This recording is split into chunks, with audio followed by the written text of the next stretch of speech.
Hey everyone, Ron here. Welcome to Ron's Muscle Car Garage. Today I want to take you into the world of carburetors and ethanol. I've been running ethanol for 12 years, you guys. Both cars, both my 67 drag car and my 69 Pro Street car. I'm going to be mounting the carburetor today, but before I do that, let me take you over to the carburetor and let me talk about a few things.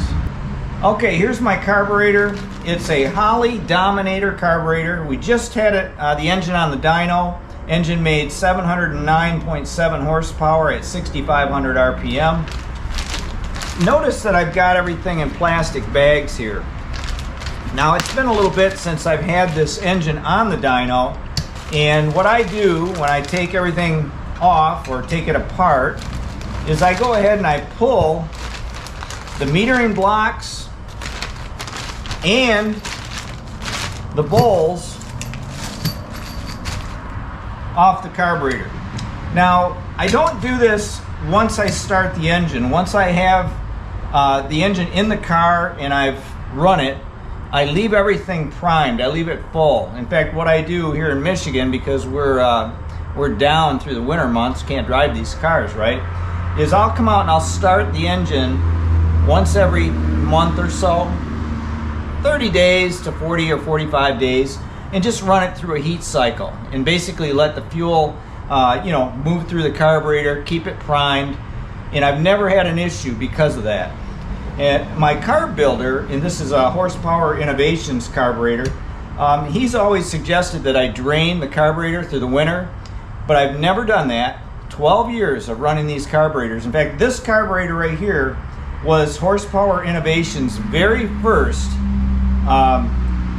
conversion, because this was a Pro Systems carburetor, and that company converted this to ethanol for me. So what I'm going to do today is I'm going to go ahead and put this back together. I like these blue gaskets, by the way. These things are reusable. They work great, you guys. So if you're ever going to work on your carburetor, don't put the there's some brown gaskets. I hate those. They basically delaminate and stick to the different surfaces. They rip apart. But these you can reuse, so much better. Now, to mention what this is all about, this carburetor, this is like I say, it's a Dominator, and realistically I do not know what the actual CFM is on this one. I do know that on my other car over here, my drag car, that's a 1344 CFM carburetor, and that sounds kind of strange, but we flowed that one. We bench flowed that carburetor. I'm sure this one was as well. I never got the information on what this flows, but this is basically an 1100, 1050, 1100, but it probably flows more like 1200. I know that there's been some work done to it. I can't really attest to everything about it, but I know it runs great, and on the dyno it really performed well. So it's spot on in terms of its AFR, for that particular engine, and it's all good to go.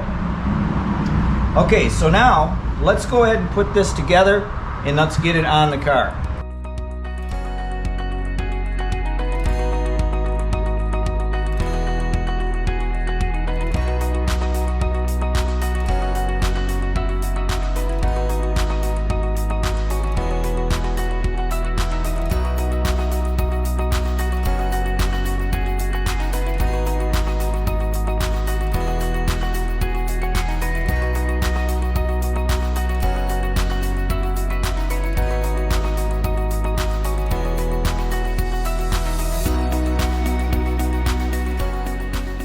One of the things I'm going to point out here, this is a Victor Junior intake, and I've gone ahead and I've port matched this to my heads. Being a tool and die maker, I know how to lay things out, and I do a pretty good job, actually a very good job, of making sure that everything aligns real nice. I'll even confirm with a bore scope. I'll actually feed it down in there after it's all assembled, making sure everything looks really good. So you can see here that I've actually work this top area as well to get a nice flow.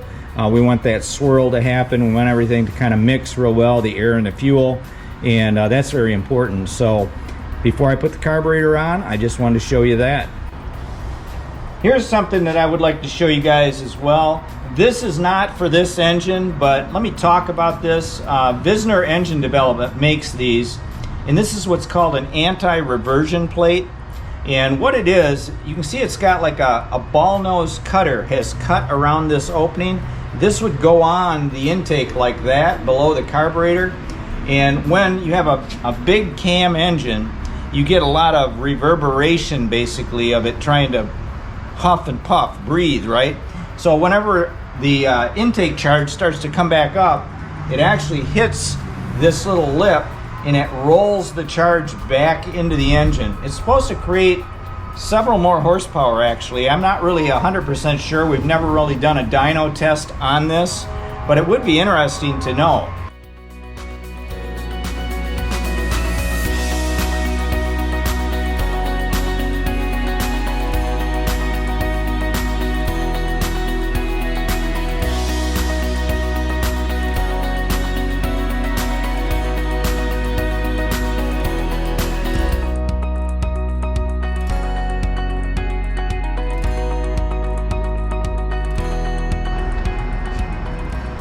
Another thing I want to cover is I have this fuel log. It's pretty cool looking, pretty trick.